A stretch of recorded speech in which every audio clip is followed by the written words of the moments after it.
Ilmu pengetahuan sering dianggap berdiri berseberangan dengan agama. Sains bertanya bagaimana, sementara iman menjawab mengapa. Namun dalam perjalanan sejarah, justru ada ilmuwan-ilmuwan besar yang menemukan Tuhan melalui laboratorium, menemukan iman melalui mikroskop, dan menemukan Islam melalui sains itu sendiri. Inilah kisah 7 ilmuwan dunia yang awalnya skeptis, rasional, dan kritis. Namun akhirnya bersaksi bahwa Al-Quran tidak mungkin berasal dari manusia. Dan kisah ini kita mulai dari tubuh manusia itu sendiri. Profesor Keith Barmore bukanlah orang sembarangan. Ia adalah salah satu ahli anatomi dan embriologi paling berpengaruh di dunia. Buku kedokterannya, The Developing Human, menjadi rujukan standar di berbagai universitas internasional dan telah diterjemahkan ke banyak bahasa. Selama puluhan tahun, seluruh hidup dan karyernya dihabiskan untuk satu hal, meneliti bagaimana manusia terbentuk di dalam rahim, dari setetes air hingga menjadi janin yang sempurna. Hingga suatu hari, pada awal tahun 1980-an, sebuah undangan tak terduga datang kepadanya. Ia diundang ke Arab Saudi oleh Komite Keajaiban Ilmiah dalam Al-Quran dan Sunnah. Bukan untuk dakwah, bukan untuk ceramah agama, tapi untuk sebuah tugas yang sangat spesifik, menilai ayat-ayat Al-Quran yang berbicara tentang penciptaan dan perkembangan embrio manusia. Sebagai seorang ilmuwan tulen, Keith Moore awalnya skeptis.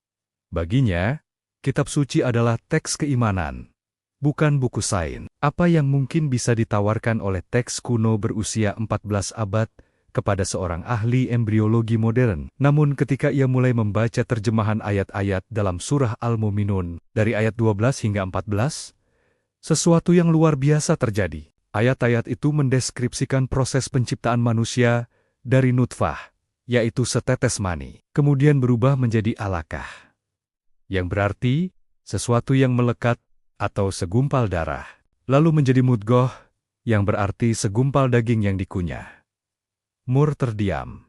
Deskripsi itu terlalu tepat, terlalu detail, dan terlalu akurat untuk sebuah kitab yang diturunkan 1400 tahun lalu, di masa ketika mikroskop belum ada, dan pengetahuan tentang rahim masih sangat terbatas. Istilah alaqah misalnya, secara harfiah, artinya adalah lintah, atau sesuatu yang menempel. Dalam embriologi modern, kita tahu bahwa pada tahap awal, embrio memang menempel di dinding rahim dan mengambil nutrisi dari darah ibu, persis seperti lintah. Kemudian, tahap mudghah. Bentuk embrio pada fase ini, jika dilihat di bawah mikroskop, memang menyerupai bekas kunyahan permen karet, lengkap dengan tanjolan-tanjolan yang akan menjadi tulang belakang. Bagaimana mungkin Nabi Muhammad yang hidup di padang pasir Arab pada abad ke-7 bisa mengetahui detail seakurat ini? Moore mengakui, urutan perkembangan embrio yang dijelaskan dalam Al-Quran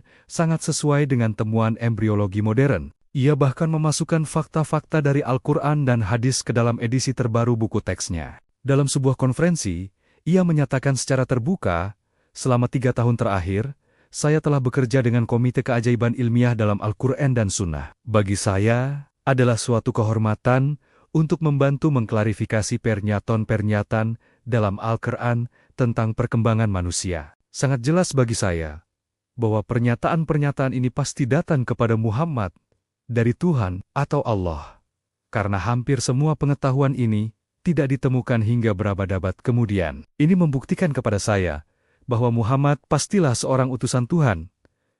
Dari ruang kuliah kedokteran, Keith Moore mulai melangkah ke satu kesimpulan besar.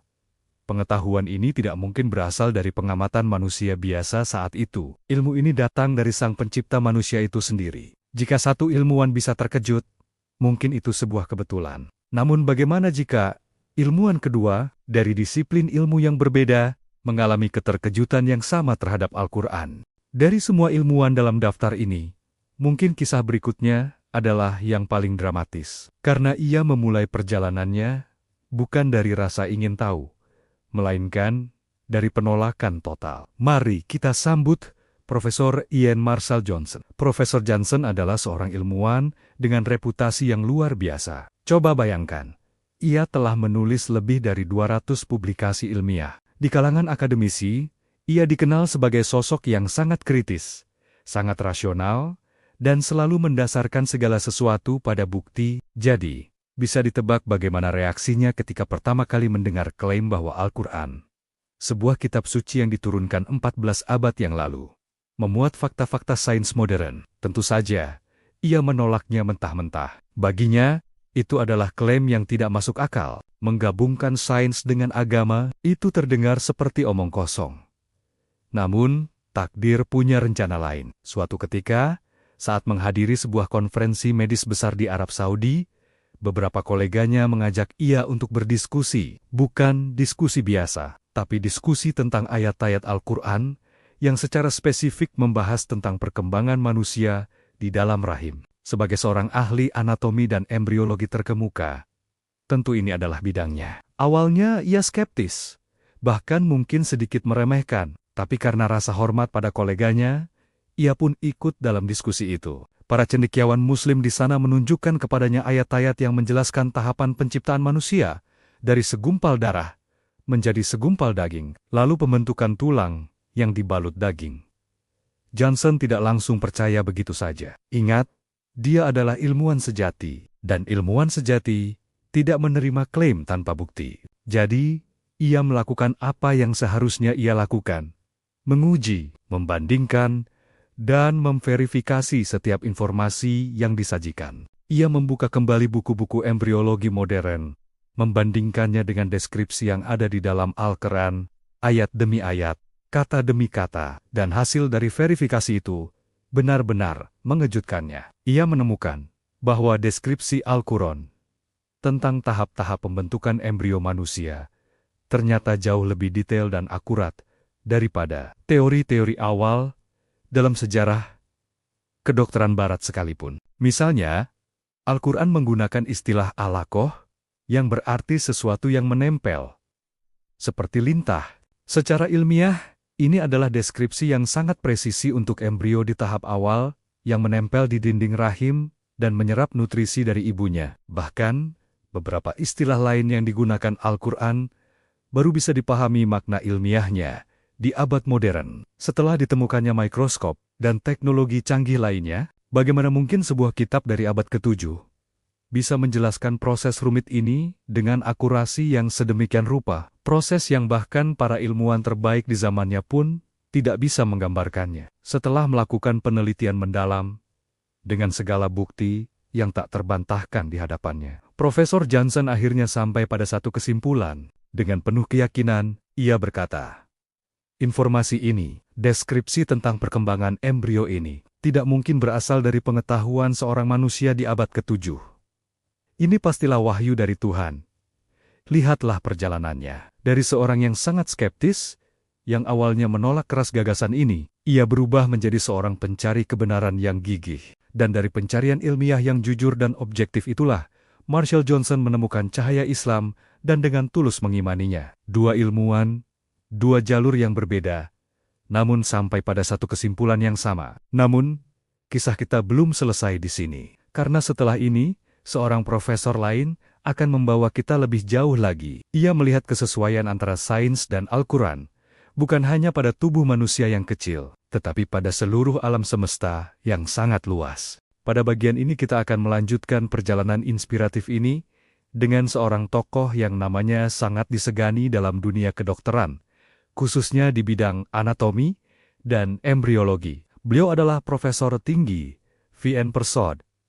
Mungkin bagi sebagian dari Anda yang berkecimpung di dunia medis, nama ini tidak asing. Profesor Persod adalah seorang pakar anatomi, genetika, dan embriologi manusia yang sangat dihormati. Buku-bukunya, seperti The Developing Human Clinically Oriented Embryology, menjadi rujukan standar bagi mahasiswa kedokteran di seluruh dunia selama puluhan tahun. Karyanya telah diterjemahkan ke dalam berbagai bahasa dan membentuk dasar pemahaman kita tentang bagaimana manusia berkembang dari satu sel menjadi organisme yang kompleks. Beliau adalah seorang ilmuwan tulen yang mendedikasikan hidupnya untuk fakta, data, dan observasi yang dapat diuji. Jadi, apa yang membuat seorang ilmuwan dengan kaliber seperti ini akhirnya memeluk Islam? Perjalanan Profesor Persot dimulai bukan dari pencarian spiritual, melainkan dari rasa penasaran intelektual. Sebagai seorang ilmuwan, ia ingin memahami bagaimana Islam, sebuah agama yang lahir lebih dari 1400 tahun yang lalu, memandang sains dan perkembangan manusia. Ia mulai membaca Al-Quran dan meneliti hadis-hadis Nabi Muhammad, bukan dengan kacamata seorang beriman, tapi dengan lensa kritis seorang peneliti. Namun, semakin dalam ia menggali, semakin besar keterkejutannya. Ia menemukan sesuatu yang tidak pernah ia duga sebelumnya. Di dalam teks-teks kuno ini, ia menemukan deskripsi yang sangat akurat dan terperinci tentang tahapan perkembangan embrio manusia. Al-Quran, misalnya, dalam surat Al-Mu'minun, menjelaskan proses penciptaan manusia dari setetes mani, yang kemudian menjadi segumpal darah, lalu segumpal daging, hingga pembentukan tulang yang dibalut daging. Deskripsi ini, bagi Profesor Persot, sangatlah menakjubkan. Istilah-istilah yang digunakan, seperti alakah, yang berarti sesuatu yang menempel atau lintah, secara presisi menggambarkan bagaimana embrio di minggu-minggu awal menempel pada dinding rahim dan menyerap nutrisi, persis seperti lintah. Ini adalah pengetahuan yang baru bisa dikonfirmasi oleh sains modern dengan bantuan mikroskop canggih di abad ke-20. Bagaimana mungkin sebuah kitab yang diturunkan berabad-abad sebelumnya bisa mengetahui detail serumit ini? Kekagumannya tidak berhenti di situ. Ia juga menemukan ayat-ayat lain yang berbicara tentang struktur alam semesta, keteraturan kosmos, dan berbagai fenomena alam lainnya yang ternyata sangat selaras dengan penemuan ilmiah modern. Dari siklus air hingga ekspansi alam semesta, Al-Quran seolah memberikan petunjuk-petunjuk yang baru bisa diuraikan oleh sains ribuan tahun kemudian. Sebagai seorang ilmuwan yang terbiasa dengan probabilitas dan statistik, Profesor Persot mulai menghitung. Apa kemungkinannya semua informasi ilmiah yang akurat ini yang tersebar di berbagai surat dan ayat muncul secara kebetulan dalam sebuah kitab di tengah padang pasir Arabia pada abad ke-7? Baginya, jawabannya jelas. Peluangnya mendekati nol. Ini bukanlah sebuah kebetulan. Ini adalah sebuah desain. Ini adalah sebuah wahyu. Ia sampai pada sebuah kesimpulan yang kuat. Sains tidaklah membantah Al-Quran. Sebaliknya, apa yang dilakukan sains modern sebenarnya adalah seperti mengejar dan mengkonfirmasi kebenaran-kebenaran yang telah lebih dulu dituliskan. Di dalam Al-Quran, sains dan Al-Quran bukanlah dua kutub yang berlawanan, melainkan dua jalan yang menuju pada kebenaran yang sama. Ilmu pengetahuan, yang selama ini menjadi pegangan hidupnya, justru menjadi jembatan yang membawanya menyeberang menuju iman. Di titik inilah Profesor TNUBNN Persot, seorang guru besar anatomi dan embriologi, dengan penuh keyakinan mengucapkan dua kalimat syahadat. Ia bersaksi bahwa tidak ada Tuhan selain Allah dan Muhammad adalah utusannya. Ilmunya tidak hilang, justru ilmunya menemukan rumahnya yang sejati. Ia bahkan ikut berkontribusi dalam menyusun buku Miracles of the Quran and Sunnah, membagikan penemuannya kepada dunia. Kisahnya adalah bukti nyata bahwa akal dan iman bisa berjalan beriringan, bahkan saling menguatkan. Kisah Profesor Persot ini membuka sebuah pertanyaan penting. Jika Islam begitu selaras dengan sains, lalu apakah benar ada konflik di antara keduanya? Di bagian selanjutnya, kita akan mendengar jawaban tegas dari seorang profesor obstetri dan ginekologi ternama yang juga menemukan kebenaran yang sama. Bagi sebagian orang di zaman modern ini, sains dan agama tidak bisa berjalan beriringan. Banyak yang menganggap keduanya bertentangan, tapi tidak bagi seorang ilmuwan ternama dari Amerika Serikat. Inilah kisah Profesor Jolie Simpson, seorang ahli genetika yang menemukan harmoni luar biasa antara iman dan ilmu pengetahuan. Profesor Simpson adalah nama besar di dunia kedokteran. Beliau menjabat sebagai Ketua Departemen Obstetri dan Ginekologi di Baylor College of Medicine, salah satu institusi medis paling dihormati. Selain itu, beliau juga merupakan mantan Presiden American Fertility Society. Dengan latar belakang sehebat itu, pandangannya tentang hubungan sains dan agama tentu sangat menarik untuk disimak. Setelah melalui perjalanan intelektual dan spiritual yang mendalam, Profesor Simpson akhirnya memeluk Islam.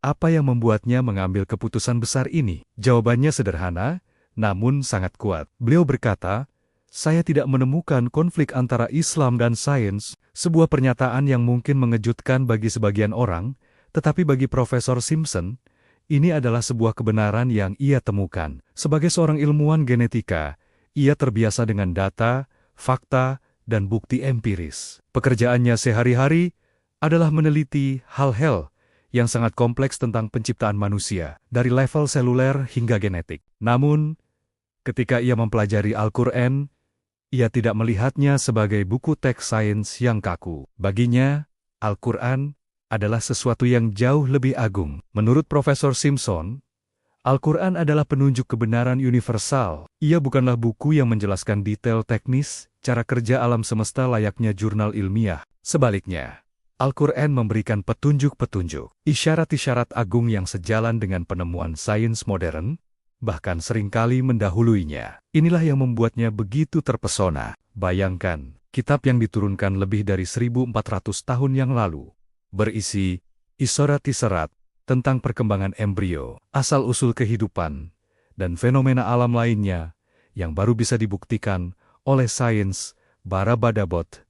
Kemudian, bagi seorang ilmuwan seperti Profesor Simpson, ini bukanlah kebetulan. Ini adalah bukti adanya sumber pengetahuan yang maha agung, yang melampaui kemampuan manusia pada zaman itu. Satu hal yang sangat ditekankan oleh Profesor Simpson adalah perbedaan mendasar antara sifat sains dan Al-Quran. Sains, menurutnya, terus berkembang dan berubah. Teori yang dianggap benar hari ini bisa jadi disempurnakan atau bahkan digantikan oleh teori baru esok hari. Itulah sifat alami dari ilmu pengetahuan, selalu mencari kebenaran yang lebih akurat melalui observasi dan eksperimen. Di sisi lain, Al-Quran tetap konsisten. Teksnya tidak pernah berubah sejak pertama kali diturunkan. Isyarat-isyarat di dalamnya tetap sama dari generasi ke generasi. Justru di dalam konsistensi inilah letak kekuatan dan mukjizatnya. Ketika sains yang dinamis terus bergerak maju, ia justru semakin mendekati dan mengonfirmasi kebenaran-kebenaran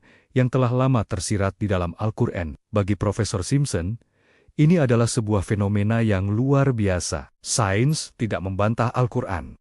Sebaliknya, penemuan-penemuan ilmiah modern justru semakin memperjelas dan membuktikan apa yang telah disebutkan di dalamnya. Hal ini menghapus anggapan bahwa Islam adalah agama yang anti-sains atau menghambat kemajuan ilmu pengetahuan. Justru sebaliknya, Profesor Simpson melihat Islam sebagai agama yang sangat mendorong umatnya untuk berpikir, meneliti, dan menggunakan akal. Banyak sekali ayat di dalam Al-Quran yang mengajak manusia untuk memperhatikan alam semesta, merenungkan penciptaan langit dan bumi, serta mempelajari tanda-tanda kebesaran Tuhan yang tersebar di sekitar kita. Perintah, Iqra atau bacalah yang menjadi wahyu pertama adalah bukti nyata betapa Islam sangat menjunjung tinggi ilmu dan pengetahuan. Bagi Profesor Simpson, menjadi seorang Muslim tidak berarti ia harus meninggalkan identitasnya sebagai ilmuwan. Malah sebaliknya, imannya memberikan perspektif yang lebih dalam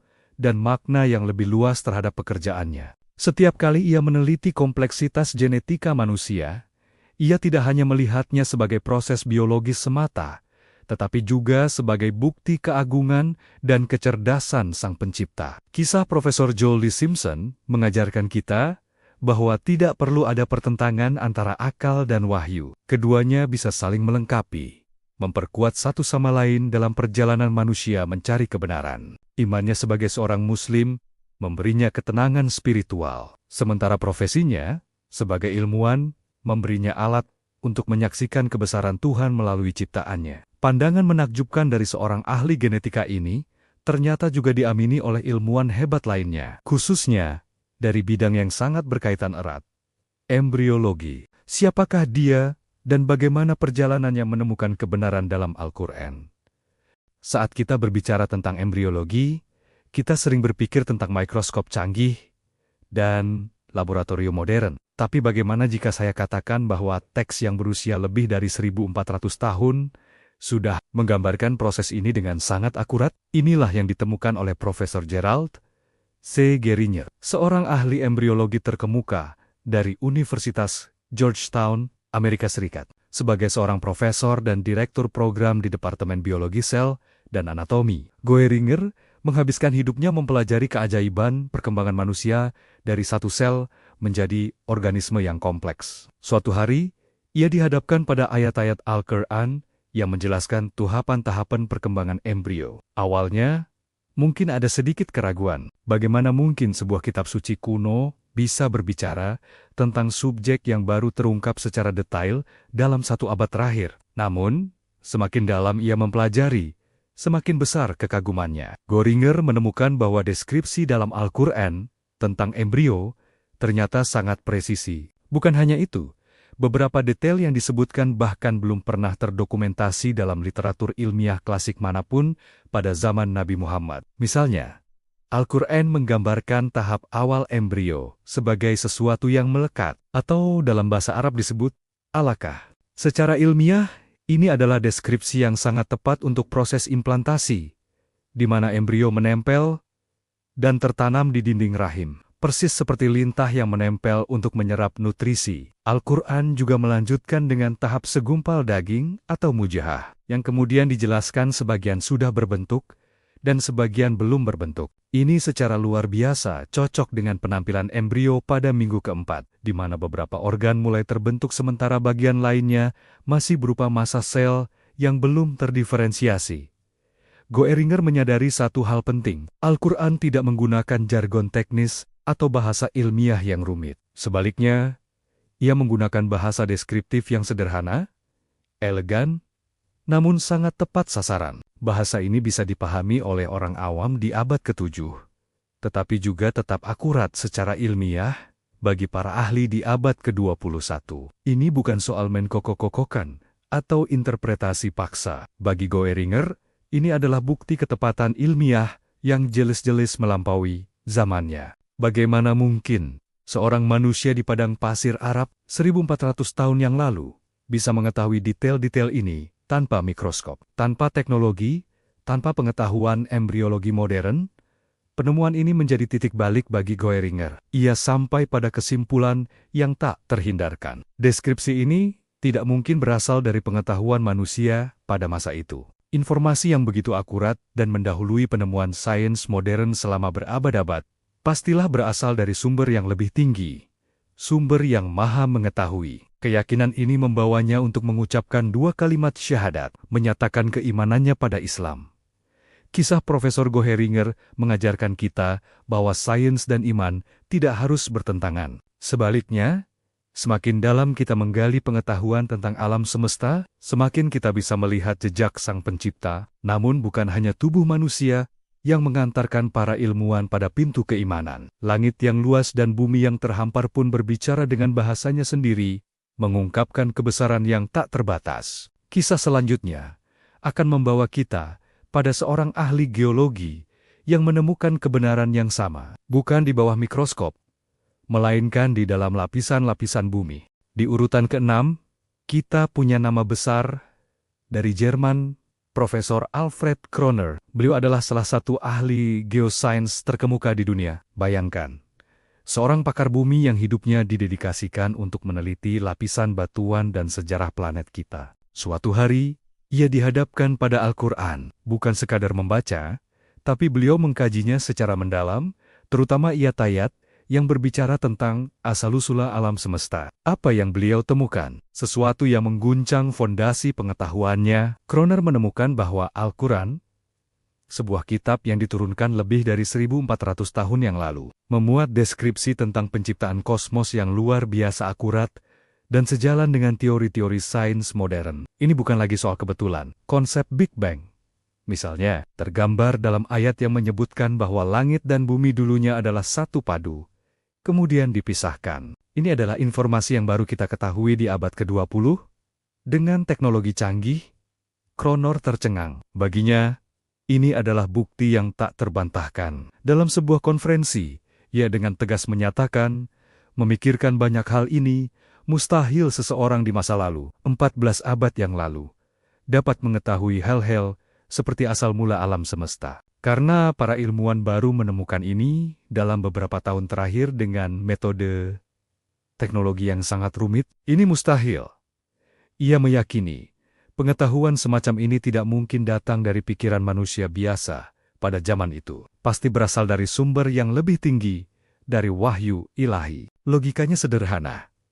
Jika Muhammad adalah seorang ilmuwan, mengapa beliau hanya berbicara tentang hal ini dalam Al-Quran dan tidak dalam percakapan sehari-harinya? Mengapa tidak ada catatan lain yang menunjukkan pengetahuan mendalamnya tentang fisika atau astronomi? Satu-satunya penjelasan yang masuk akal bagi Profesor Cronor adalah bahwa Al-Quran bukanlah karangan manusia. Baginya, Al-Quran bukan hanya kitab yang berbicara tentang bumi, tempat kita berpijak. Lebih dari itu, Al-Quran adalah panduan yang mencakup seluruh alam semesta, dari partikel terkecil hingga galaksi terjauh. Keyakinan inilah yang akhirnya menuntun Profesor Alfred Cronor untuk mengucapkan 2 kalimat syahadat, mengakui kebenaran Islam yang ia temukan melalui bidang yang paling ia kuasai, sains. Kisah beliau menjadi bukti nyata bahwa semakin dalam kita menggali ilmu pengetahuan, semakin kita dekat dengan Sang Pencipta.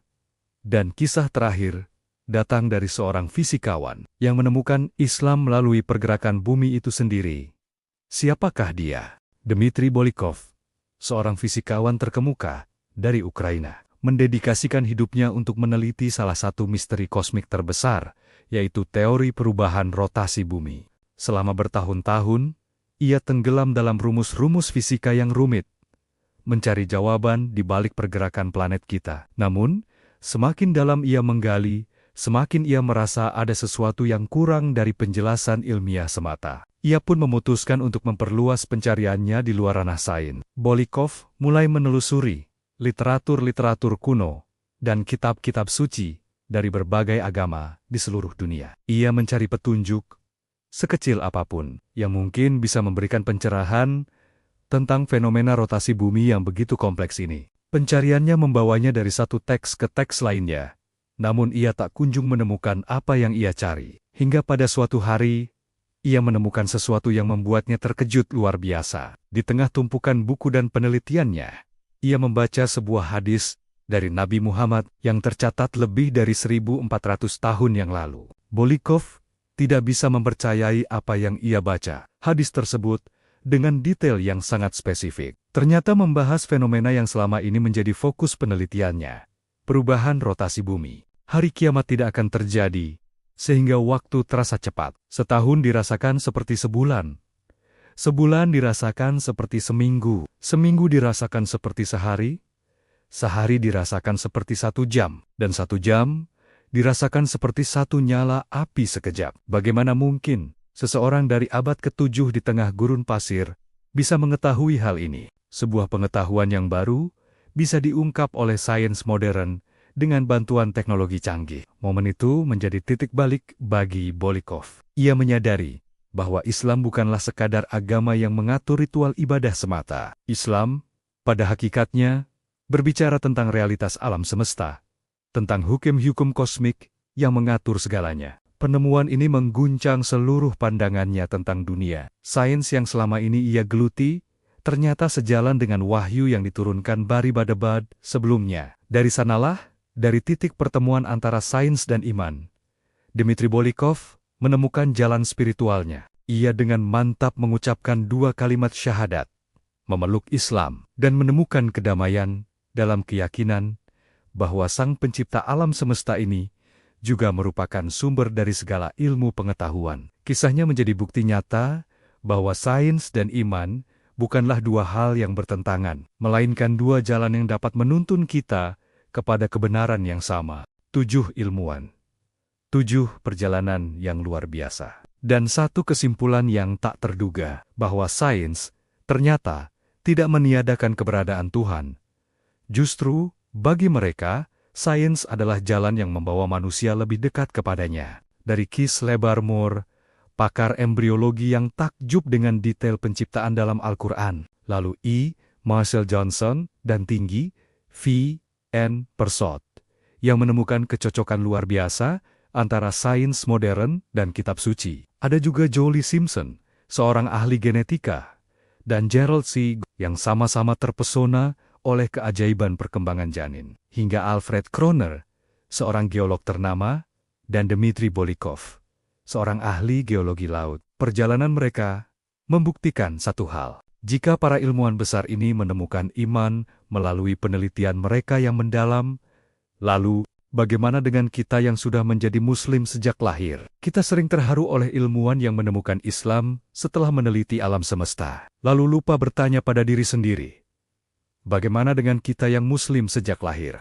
Padahal ayat-ayat Allah tidak hanya tertulis di mushaf, tetapi bertaburan di langit, di bumi, dan bahkan dalam diri kita sendiri pada setiap napas, detak jantung, dan keteraturan hidup yang berjalan tanpa kita atur. Jika mereka menemukan iman lewat penelitian, maka tugas kita adalah menjaga iman itu tetap hidup lewat perenungan, agar Islam tidak berhenti sebagai warisan, tetapi hadir sebagai kesadaran yang menuntun hidup kita setiap hari.